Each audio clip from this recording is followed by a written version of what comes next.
Unspoken Issues.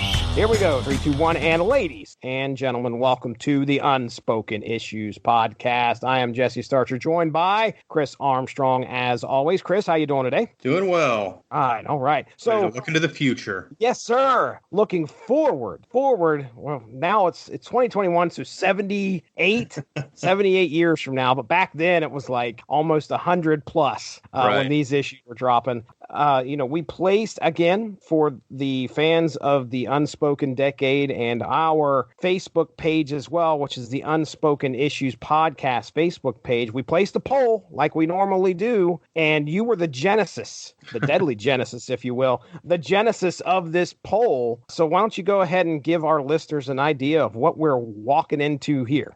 Yeah, I've kind of wanted to hit some of the Marvel 2099 stuff for a while, and so I figured let's just throw out.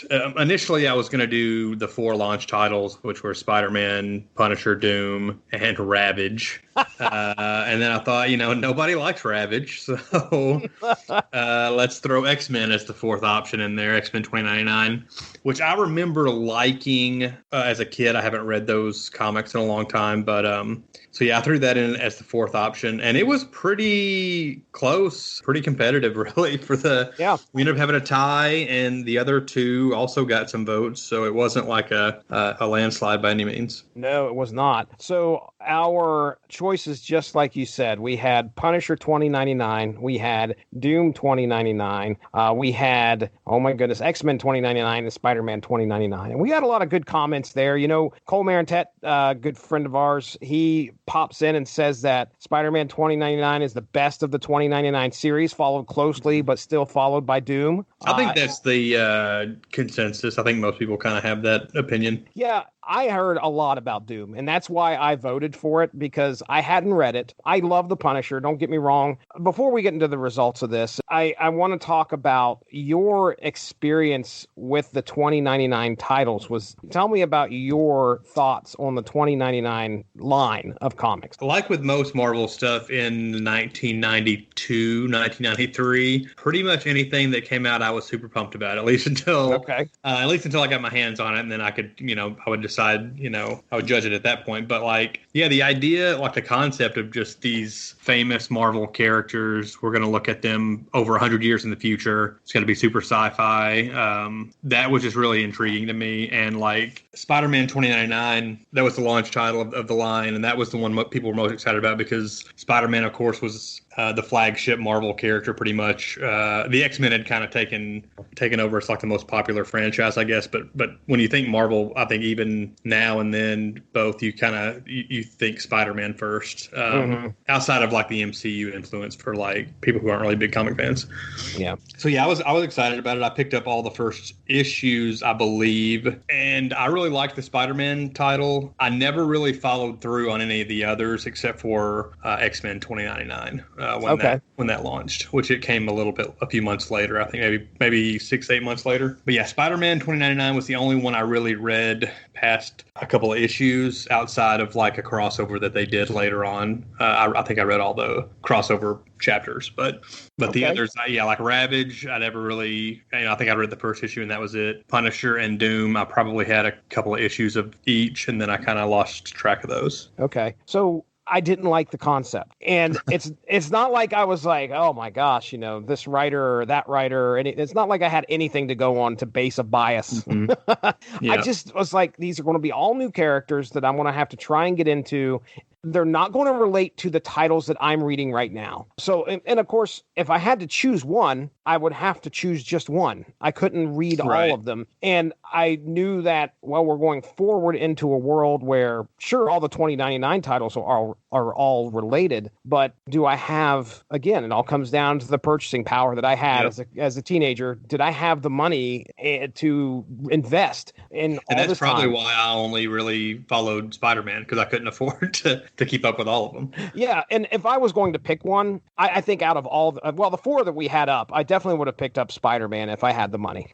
Spider-Man 2099, I probably would have, just because of it felt like the safest. Punisher 2099. Yeah, I'm a big Punisher man, but I'm talking Frank Castle Punisher here. And I was like, am I going to really give this guy the chance to try and be better than the Frank Castle Punisher that I know and love? I was like, no, I'm not going to do it. I wouldn't have picked up X-Men 2099 most likely. Even though at the time, I'm pretty sure I'm collecting X books, or I'm getting into making sure that I stay mostly on the mutant trend. And Doom 2099, that's the one, just like you said, that most people say is probably up there when it comes to being compared to the rest of the titles. I would have had no interest. But the thing is, if somebody would have sat down and said, here's the concept, which I didn't know. I didn't know what the concept was. I walked into my comic book store. I had to make a decision. Nobody was there telling me, hey, the guy behind the counter at our store, he was into selling you the basketball cards and the baseball cards.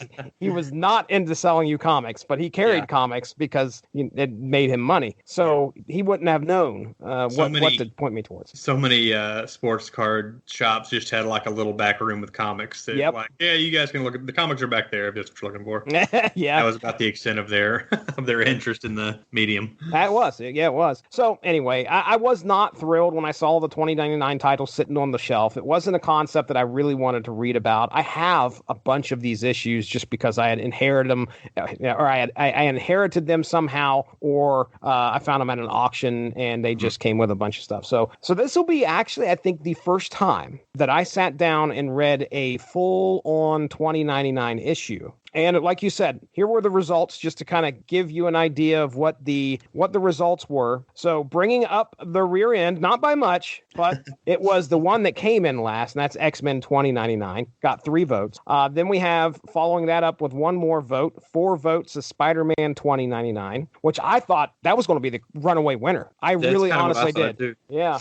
So that's in third. Then we have a 2-way tie. No matter how much I tried, please, somebody, for the love of Pete, break this tie so we could talk about this. But we have a 2-way tie for first place, and that is 6 votes going to Doom 2099 and 6 votes going to Punisher 2099. So what we have decided is that we are going to talk about both books. You're going to get 2 separate episodes. Tonight we're going to focus on Punisher 2099 number 1, and then the plan is next week we should be dropping Doom 2099 issue 1. So Punisher 2099 number 1 hits the stands December 22nd, 1992, according to Mike's Amazing World of Comics. The title of this story is Deadly Genesis, written by Pat Mills, which, just to kind of give you a little bit of background, a British comics writer who, along with John Wagner, revitalized British boys comics in the 1970s. Cool. So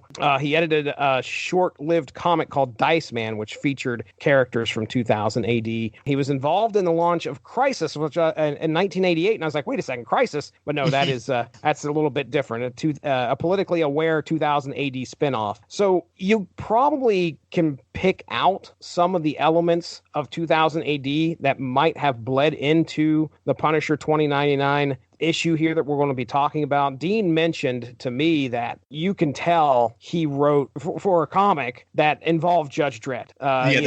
Exactly. The influence of Judge Dredd on Punisher 2099 is it's evident. I can see it. All right, Tony Skinner. So hop over to Marvel.com. There's a page dedicated to Tony Skinner comics, which, get this, Doom 2099, nice. Ravage 2099, Punisher 2099. So yeah, he's here. Yeah, he's definitely known for having his hand helping. And now there's 2 writer credits according to Mike's Amazing World of Comics: Pat Mills, Tony Skinner. Okay. And then we got pencils by Tom W. Morgan. So I went and checked out some of the stuff that he did, and if I remember correctly, he has a bit of a resume. He is involved in West Coast Avengers, Captain America. It looks like issues 330, 332 through 338. The big 350. I think I had that issue of Captain America 350. I think if I remember right, that's I think it's Captain versus Captain on the front of that. Oh, I don't know if you remember that cover at all, but yeah, with the U.S. agent. Yeah, I think that's issue 350. Anyway, Iron Man, he's got some issues there, and Extreme Justice for DC 12 through 18. Ooh. Yeah, buddy. One day we're gonna have to do that Extreme Justice versus Force Works poll. Yes, sir. The 2 extreme versions. Inked by Jimmy Palmiotti here, so that's a name that you probably recognize. Mm-hmm. Okay, I'm going to get into the synopsis. You ready? Yeah, go for it.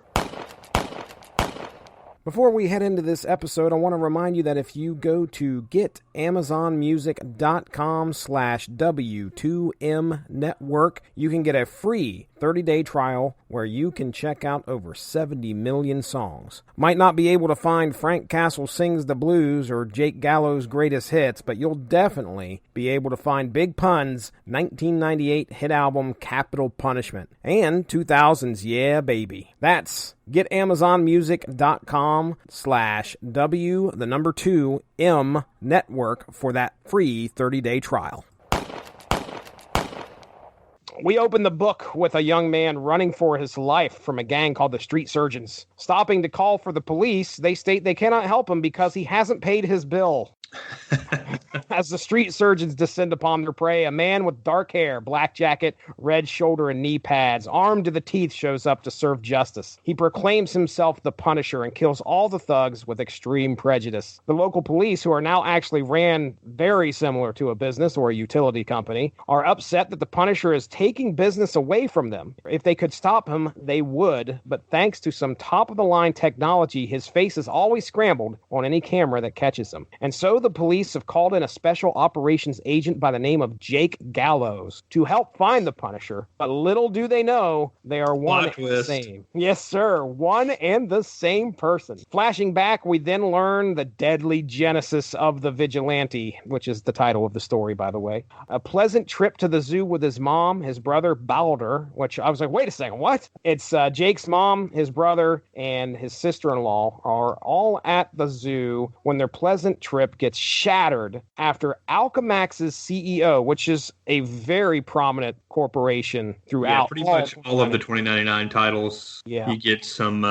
Alchemax connections. Absolutely. So when the son of Alchemax's CEO by the name of Kron Stone and his gang appear, Kron's disgust with the lie of how happy the family seems drives him to murder them all, but gravely injuring Jake. Begging for death, Kron says his only intent was to destroy the family, and he has been successful because Jake now has none. On trial, Kron is sentenced to pay a large fee and also undergo micro brain surgery to cure his antisocial behavior, but then set free. It is here where Jake realizes that justice is not served in today's society, especially if you are a rich black card carrying psychopath.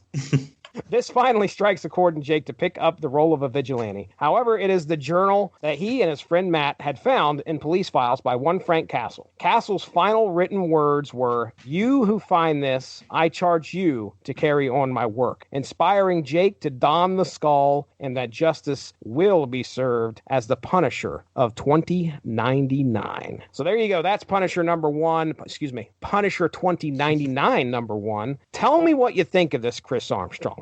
I thought it was a pretty solid first issue. You get a good sense of what, this is just like a future hellscape they're living in. There's street surgeons that are going to harvest your organs, roaming yep. the city, and capitalism totally unrestrained has set it up where any police protection you have to pay for. Just this guy's begging for his life. He's like, I'll wire the money to you Friday. And you're like, we'll have an officer there by Friday.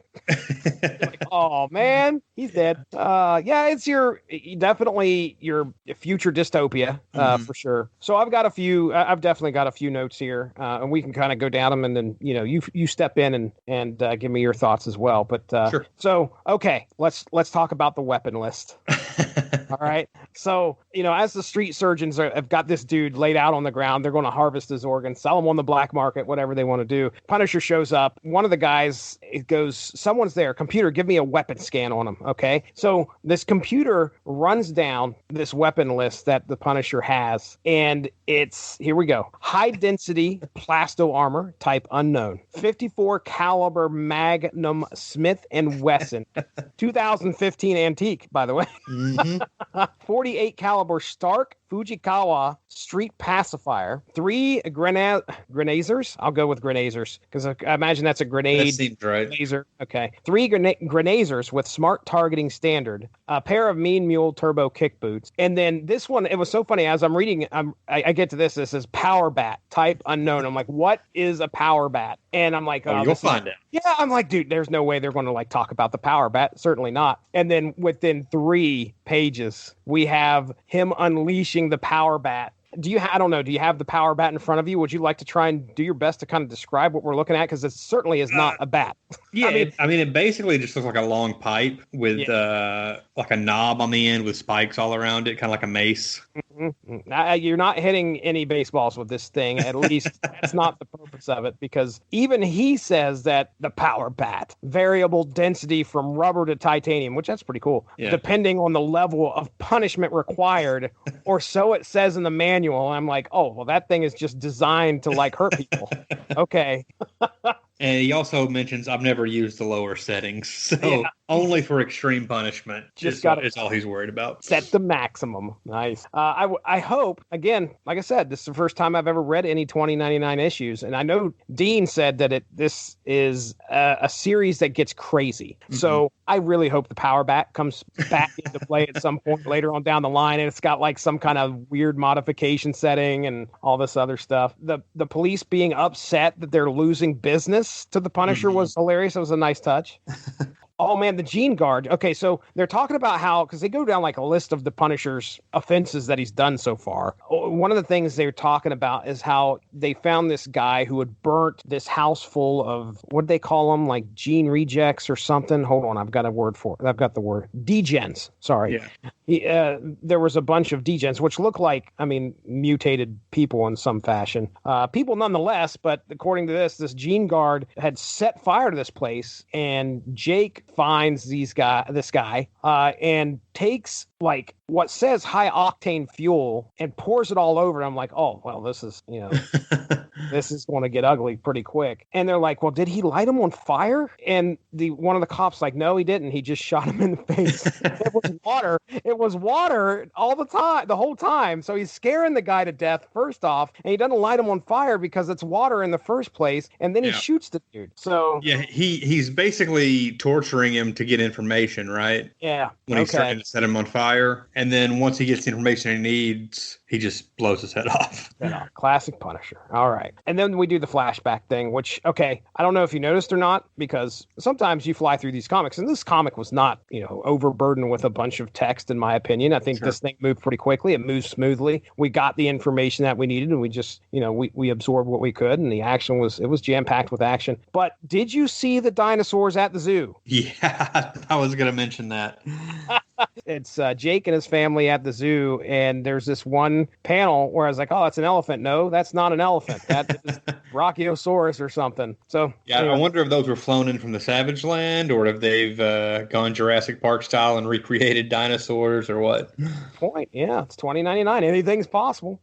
You got any thoughts on the Church of Thor? Yeah, they do mention that here. I remember that being a big part of the crossover they did later down the line. Where a lot of like Asgardian, like 2099 version of the Asgardian show up, Thor and Heimdall and Balder and stuff. But I don't remember like many details about it. But yeah, I do remember that the Asgardians are basically worshipped, like there's like a legitimate church for like worshiping the Asgardian gods because of Thor being such a big part of, I guess, 20th century history at this point. Yeah, I noticed that the hospital I think that Jake ends up going to is called like something Midgard. Yeah. So yeah, it's that whole, I guess I wouldn't call it mythology because it's almost real. I mean, Thor walked among us. So I mean, yeah. So that's obviously had an influence on the culture. Well, that's pretty neat that it comes up later. I had no idea about that. That's yeah. I think cool. Fall of the Hammer is the name of that crossover, and I think that's the first time the Thor of the future or whatever shows up. Okay. What do you think of? I remember liking it. I don't remember any details really, but okay. What do you think of our villain here, Kron? He's fine, I guess. He basically is just like a sadist who wants families like destroyed. He's not necessarily worried about killing everyone or being like a mass murderer, but he doesn't want any kind of familial bonds to stand. So he murders everyone in Jake's family except for him, and he lets him live because like he doesn't have a family anymore. So you can live now. I immediately passed it off as like, at first I was like, okay, this guy, he's crazy, he's a psychopath. We need a guy that's a psychopath. We need, Frank's mob here. So we're going to get Jake's impetus to become the Punisher. And I thought there was a lot of that, but there was this one little note that made me go, oh, this guy's kind of he's damaged goods himself. And I think that he's like we said, he's the son of the CEO, which he looks like. I'm curious as to how old the CEO is, because this guy looks like he's 80 already. Yeah. He's got, silver white hair, like eyebrows that go on for days. I don't know, how old this dude is, but he definitely looks he's up there in age. Yeah, so it's probably something to do with like how his father and his family was a tragic, he has a tragic backstory or something. That's okay. What's kind of spurred him on to wanting to quote unquote save people from their families, I guess. Yeah, and that's that made it a little bit more in depth for me. I was like, okay, that's actually pretty cool. Yeah, the specific thing is he's got Balder's wife in his arms. After, by the way, he microwaved the insides. Right. He microwaved the insides of Jake's mom and Balder, but he's got Balder's wife in his arms, and he says, "I know what families do behind closed doors, cruel things." And I was like, "Oh man, this guy's he's damaged goods for sure." It makes him a little bit more interesting for me. Instead of it's just not the faceless mob that took this guy out. This is a villain who's really messed up in the head, who's severely messed up in the head. After the courtroom, after he gets sentenced, he's still goading on Jake Gallows because he probably knows Jake can't touch him. But it makes for a good villain, in my opinion. According to the end of the issue, it sounds like they're going to be facing off with each other in issue 2. At least that's the promo for the next one. The final final page, big splash page of... That could be a poster. Yeah, you cut that out, and if you could, it's got to be a poster, you'd think. I mean, that thing looks perfect. That spurred me on, because I know we're going to be talking Doom 2099 next week, and here we have a very similar ending, where our hero, or the primary character of the book, is in this final splash page, and it's just him ready to take on the world. Same thing happens in Doom 2099, but I can tell you that is not a theme that continues throughout X-Men 2099, because I checked, and I looked at Hulk 2099 because I thought, oh, for sure there's going to be a full page, a splash of the Hulk at the end, and that's not the case either. But anyway, it is a badass picture of Jake Gallows, what he plans on doing. I do have questions about the guns. It looks like, can you try and describe what you're seeing there? Yeah, our left side looks like a revolver. Yeah, I think that's the Smith & Wesson he had earlier in the issue. Now, but I think it's got a gun belt attached to it, so he doesn't have to reload it. That's the idea that I had. He's pulling the trigger. It's not auto fire or anything like that. Of course, this is 2099. You never know. But do you think he's got to pull the trigger and it just belt feeds? It just goes out like a machine gun? Yeah. I don't think so, because he uses it earlier. I actually wanted to bring that up anyway. Oh, good. Because in the confrontation at the beginning, he uses it, and it's got the gun belt attached to it, but he only fires one shot. I see it there. Holy crap. And yeah, he mentions in the captions as he's going through his inner monologue, he refers to the 54 Magnum, the last and finest gun to ever spit steel, an old-fashioned weapon that leaves an old-fashioned hole in the body. So in the world of Marvel 2099, the final handgun that actually shoots bullets was released in 2015. I guess they transitioned to laser fire after that. Or it doesn't. I'm going to assume Tom Morgan didn't do a lot of research on how guns work. Okay. I think he was probably just this looks cool. Well, Chris Bailey legitimately just sent Chris Bailey of the Superhero Satellite legitimately just put his 2 cents in here. He says it's a vacuum. See the hose attachment on the left and the container cylinder on the right. That's good stuff. Anyway, hey, I love it. I think it looks it's cool. It looks awesome. It looks awesome. And I got to say, for the first foray or my first journey into a 2099 comic, okay, I'm really sad that I kind of skipped out on this when it's coming out, because I would have enjoyed this. This is not the worst of what I thought was going to happen. This was good. This was good, in my opinion. I mean, did you have any criticisms of it, or what do you think, man? I mean, you enjoyed it for what it was? Yeah, I liked it. The only real criticism I would say would be I thought that the villain was a little, I guess I just don't like the way he looks. And his motivation, like, it's a little cloudy. Like, why doesn't he just kill Jake as well? I think it's more cruel for him to leave him alive. True. Yeah, that's true. Because if he's like, hey, you don't have a family anymore, my job's done. And by the way, good luck with your legs. I microwaved them. Yeah, and I do like the angle that, like, he's murdered, 4 people or however many it was, and at his trial he just has to hand over his credit card, and they're like, okay, you're free to go. That's like ridiculous. Another example of like the hellscape that the future has turned into. Yeah, the justice system has failed yet again. I mean, really has, especially in 2099. It is not serving the good of the people in any way. But yeah, I liked the issue quite a bit overall.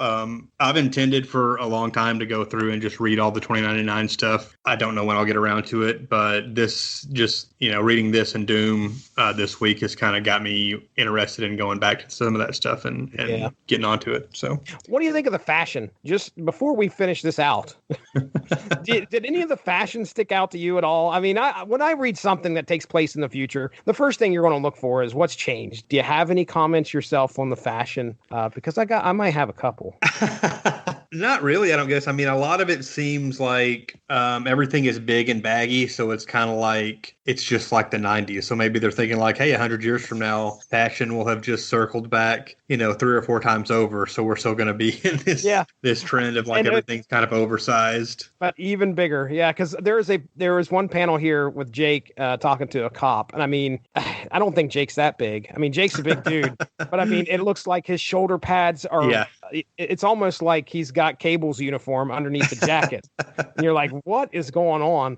I did want to mention the face scrambler was a unique angle. So like anytime he's caught on video, basically just a digitized skull is over his face. So he can't be identified, which, kind of makes you think of like cops when people have scrambled faces or blurred faces or whatever. It's kind of like that, which is kind of cool. That's pretty much it. I like Punisher's costume. It's very 90s. It's got got steel-toed boots with like big spikes on the end, and he's got these blade things on his wrists. So it's got that 90s stuff going, but it's also got the futuristic stuff and the big shoulder pads and stuff. So I definitely. His name is Jake Gallows, which I assume is intentional for the with the last name. Yes, absolutely. It is a good point you brought up. I mean, to talk about the costume of the Punisher, if you're going to keep one thing, obviously, between the series that we're familiar with and take it into 2099, this guy has to have a rendition of the skull on his costume.